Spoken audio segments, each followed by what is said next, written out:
Kwa majina naitwa Ana Mchome, mimi ni mnufaika wa programu ya Building a Better Tomorrow BBT na niko katika shamba la Chinangali cha Mwino. Kwa kitaaluma mimi ni mwandishi wa habari.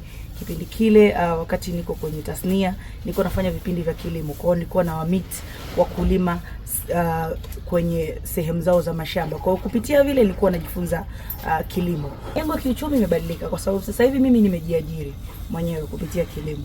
Mwanzo nilikuwa nimeajiriwa na niliona wakati nimeajiriwa niliona fursa kubwa iko kwenye kujiajiri. Kujiajiri kutumia nini? Nikaona kujiajiri kupitia kilimo. Wakati niko kwenye uandishi wa habari, ninaenda kuwahoji wakulima. Nakutana na mkulima anakwambia kwa mwezi anaweza kaingiza milioni 20 na unaona kwa uhalisia kitu ambacho wanakifanya.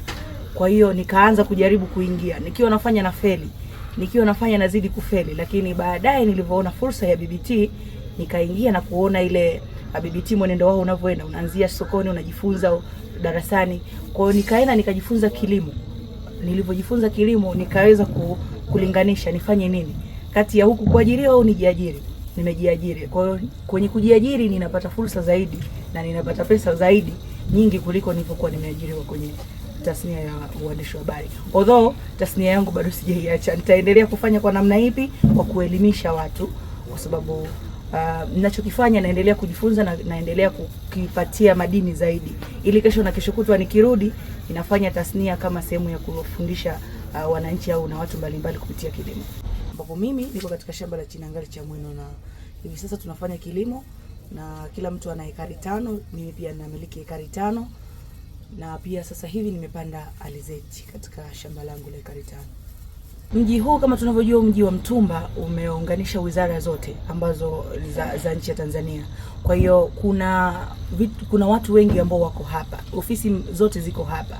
Fursa ambayo nimeipata ni kwamba huku nauza matunda, nauza na mboga, kitu ambacho watu wengi hawakifanyi katika eneo hili.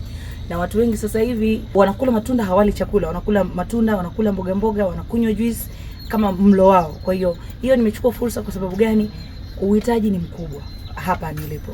Watu wanahitaji juice, watu wanahitaji matunda, watu wanahitaji mboga za kuchukua na kwenda nazo nyumbani kwa ajili ya kufanya na nini. Mtu akitoka hapa anaingia ofisini asubuhi, anatoka jioni. Anakosa muda wa kupita sokoni na kuweza kuchukua vitu. Kwa hiyo akipita hapa Wizara ya Kilimo ananikuta, naweza kumpatia matunda, nampatia juice, nampatia na vitu vingine. Napata simu mbalimbali kutoka wizara nyingine. Naweza kwenda Wizara ya Ardhi, Wizara ya Madini, wizara ambazo ziko around eneo hili. Kwa fursa iliyopo hapa ni kubwa ya kuuza kwa wingi zaidi. BBT pia imeweza kuninufaisha kwamba niko hapa leo. Wizara ya Kilimo imeweza kunipa nafasi hii ya kuweza kuwepo hapa. Imeweza kulipeleka wazo langu kama kijana ninahitaji kufanya hivi. Wizara wameipokea, wameniweza kunifungulia milango, niko hapa nafanya biashara yangu na naweza kujipatia kipato.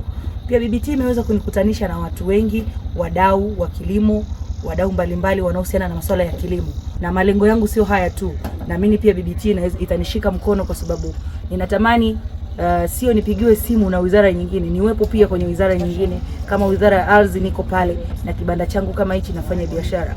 Wizara ya Madini, kwa sababu kuna distance za wizara, unaweza kutoka hapa kwenda Wizara ya Madini kukaa mbali kidogo. Kwa hiyo itakuwa ni bora zaidi nikiwa nimekaa kwenye Wizara ya Madini, Wizara ya Habari, wizara ya mbalimbali ambazo ziko hapo. Kwa hiyo ninatamani kuweka vibanda kila wizara, na pia nina mpango huu wa kwenda kuomba hizo nafasi za kwenda kukaa kwenye wizara nyingine.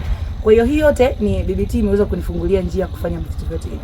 Pia mimi pia nimeweza kutengeneza ajira kwa vijana wawili, kwa sababu hapa nina wasaidizi na vijana wawili ambao wanafanya kazi hapa na nawalipa.